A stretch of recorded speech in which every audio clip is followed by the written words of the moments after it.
आइए हम सब फिर साथ में। वेलकम बैक, नमस्कार। फैमिलियर वुमेन यूट्यूब चैनल को सब्सक्राइब करें। सब्सक्राइब करते वक्त बेल आइकन दबाना मत भूलें। आइए कुछ अच्छे और समझदारी की बातें करते हैं। प्यारी डियर हैप्पी वुमेन, हम सब अपनी लाइफ में जब आगे बढ़ते हैं तो हमें कई लोग मिलते हैं। कुछ बहुत ऊंचे पद पे होते हैं, कोई जीवन में बहुत सफल होता है। कुछ लोग ऐसे भी मिलते हैं जो बहुत ऊंचे पद पे तो नहीं होते हैं, लेकिन उनके द्वारा की गई मदद हमारे लिए बहुत उपयोगी होती है। हमें किन लोगों के बारे में ज्यादा सोचना चाहिए, किन लोगों के संपर्क में ज्यादा रहना चाहिए। वो बहुत अमीर हो, बहुत बड़े पद पे हो, या उन लोगों को भी वही महत्व देना चाहिए जो कम ऊंचे पद पर हो। आइए देखते हैं कहानी से। एक कंपनी की कारें बहुत फेमस थी।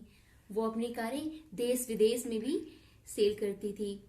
उसी कंपनी में एक नई कार लॉन्च होनी थी और इस काम के लिए, इस प्रोजेक्ट के लिए चीफ ऑटोमोबाइल इंजीनियर को नियुक्त किया गया। और जब कार तैयार हो गई और उसे लॉन्च करने का समय आया, तो जिस कारखाने में वो बनी थी उसके दरवाजे से उसकी जो ऊंचाई थी वो 2 इंच ज्यादा थी। अब उस कार को बाहर कैसे निकाला जाए? वहां पे जितने भी बड़े बड़े इंजीनियर थे और उन सब से पूछा गया। किसी ने कहा कि इसकी ऊपर के हिस्से को अगर 1 इंच काट दिया जाए तो हम इसे बाहर निकालने के बाद फिर बना लेंगे।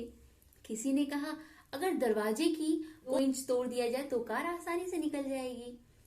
यही सब बातें चल रही थी तो वहां पर एक वॉचमैन खड़ा था।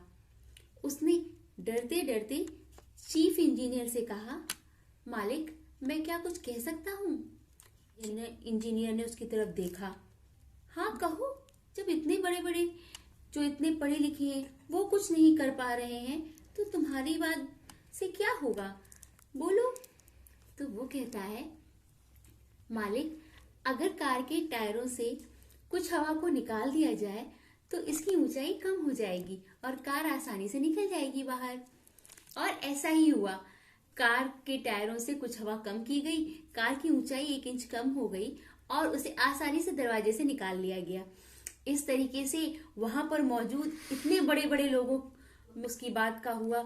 जो एक वॉचमैन है, एक छोटे पद पर है, तो हमें भी अपने जीवन में जिस तरह से टायर में कुछ हवा कम कर दी गई तो उसे आसानी से दरवाजे से निकाल लिया गया, वैसे ही हमें अपने जीवन में सभी लोगों को बराबर महत्व देना है। जरा सोच के देखिए, अगर स्वीपर ना हो तो क्या होगा? अगर छोटे व्यापारी जो जिनका पद तो बहुत छोटा होता है लेकिन उनका काम ऐसा होता है कि उसके बिना हमारा काम नहीं चल सकता, उनके रहने से ही चीजें पूरी होती हैं, तो इसीलिए हमें भी इन सब बातों का ध्यान रखना है। आइए अब लास्ट वीडियो की प्रॉब्लम देख लेते हैं। बोने और काटने का सिद्धांत क्या है? यहाँ पर बात इस तरह से है कि हम सब जानते हैं इस बात को कि हम जो बोते हैं वही काटते हैं। इसका क्या मतलब हुआ? अगर हम किसी जगह पे ज्यादा मुनाफा पाना चाहते हैं तो हमें उसके लिए वहां क्या बोना है इसके बारे में सोचना पड़ता है। और यही बात हमें कुछ पाने के लिए पहले देना पड़ता है। कुछ मिलेगा तभी जब हम कुछ देंगे। और हम जो बीज बोते हैं उससे हमें बहुत फसल होती है और हमें बहुत मुनाफा होता है। तो इसी तरीके से कार्य तो एक ही है, लेकिन हमें उसमें कैसे करना है उस कार्य को, इस पे बहुत ध्यान देना है, क्योंकि आगे आने वाले समय में उससे कितनी फसल उगेगी ये इसी बात से तय होगा। हम इसमें एक चीज और भी देखते हैं। हम जिस दिन बीज को बोते हैं और जब फसल होती है उसमें काफी समय लगता है। इसी तरीके से हमें अपने जीवन में भी किसी कार्य को शुरू करने के बाद उससे होने वाले जीवन में मुनाफे, नुकसान, सफलता, हर चीज के लिए कुछ इंतजार करना पड़ेगा। तो ये था काटने और बोने का सिद्धांत। आइए अब आज की प्रॉब्लम देख लेते हैं। क्या जीवन में जो सफलता है वो किस्मत से ही मिलती है? अगर आपको इस बारे में कुछ विचार पता हो तो कमेंट बॉक्स में देना मत भूलिएगा। अगर वीडियो अच्छा लगा हो तो इसे लाइक करिए, शेयर करिए। प्यारी फैमिलियर वुमेन सेल्फ डिपेंडेंट बने। फैमिलियर वुमेन, नमस्कार।